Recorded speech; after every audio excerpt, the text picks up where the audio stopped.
His face hardened instantly. The mask of the proud father fell away, revealing the cold, stern guardian of the secret. "Your new life begins when you walk out that door," he said. "What is in this house is part of your old one. You will leave it behind. Do you understand me? You will leave it all behind."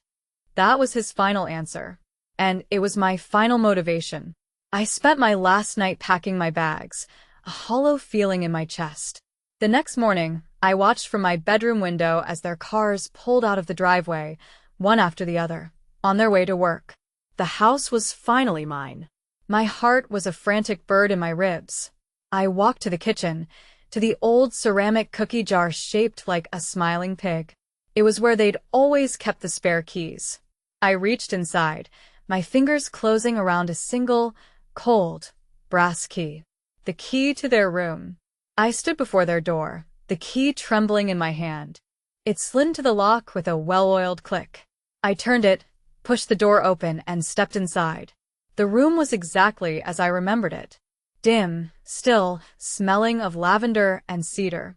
The big, dark wardrobe stood like a monolith against the far wall. And as I crept closer, I heard it, clearer than ever before. Thump, thump, thump. It was a slow, weak, but steady rhythm. A sound of flesh on wood. I knelt down, pressing my ear against the cold plaster of the wall, right beside the wardrobe. The sound was right there, on the other side. My own breathing was loud in my ears. I don't know why I did it. Maybe I just needed to prove to myself that I wasn't insane. I spoke to the wall, my voice a choked whisper. "Hello? Is someone there?" The knocking stopped. The silence that followed was so absolute it felt like a pressure against my eardrums. I waited. Nothing. I was about to stand up, to write it off as the house settling, when a sound came back through the wall. It was a voice. A faint, dry, rasping sound. A feminine voice, stretched and thin, like a recording played on dying batteries. It spoke in broken, staggered syllables. I jerked back as if I'd been burned. I scrambled away from the wall, my mind refusing to process the words. "Kill me?" I must have misheard. It had to be something else. But the voice came again, a little stronger this time, a desperate, scratching plea. "Kill me, please." This was real. There was someone in the wall. A prisoner. My mind went to a dark place, thinking my parents were monsters, that they had someone locked away. I looked at the wardrobe. It wasn't just against the wall. It was clearly, deliberately blocking something. M-system was flooded by the adrenaline. I grabbed the sides of the heavy wardrobe and pulled. It was old, solid wood, and it barely budged. I grunted, dug my heels in, and pulled with every ounce of strength I had, my muscles screaming in protest. It moved, scraping and groaning across the floor, inch by agonizing inch. Behind it, where there should have been a plain wall, there was a door. It was a small, simple wooden door, painted the same color as the walls, designed to be invisible. It had a simple brass knob, but no keyhole. It wasn't locked. I could enter. My hand trembled as I reached for the knob. It was cold. I turned it, pulled, and the door swung open with a low, mournful creak, revealing a sliver of darkness beyond. I pushed it open the rest of the way. The space behind it was small, no bigger than a closet. It was a room, a hidden secret room. It was filled with the clutter of a life I'd never known. Tiny dresses hanging from a single hook. A small, dusty mobile with faded pastel animals. A stack of photo albums. I picked one up. On the cover, in my mother's handwriting, it just said, "Our Angel." I opened it.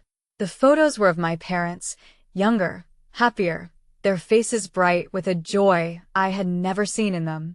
And in their arms, they were holding a baby with a wisp of dark hair and my father's eyes. In the center of the small, cramped room was a makeshift altar. A small wooden table, covered in a white lace cloth, now yellowed with age. It was surrounded by dozens of candles, some new, some burned down to melted stubs of wax. And on the altar, lying on a small, silk pillow, I saw it.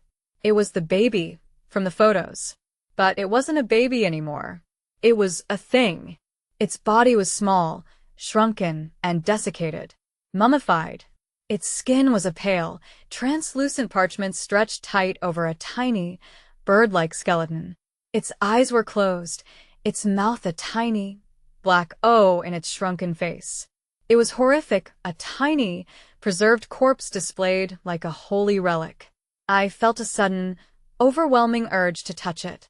A pull, a need to connect with this impossible, tragic thing. I reached out a shaking hand and gently, so gently, laid my fingertips on its cold, dry forehead. And the world exploded. I saw visions, memories, and pictures that are not my own. All flooded my mind with the force of a tidal wave. I saw a sterile, white hospital room. My mother, sobbing, her face buried in my father's chest. A doctor, with a grim face, saying the words, "I'm so sorry. There was nothing more we could do. Your daughter is gone." I saw my parents in their bedroom, the one I stood in now.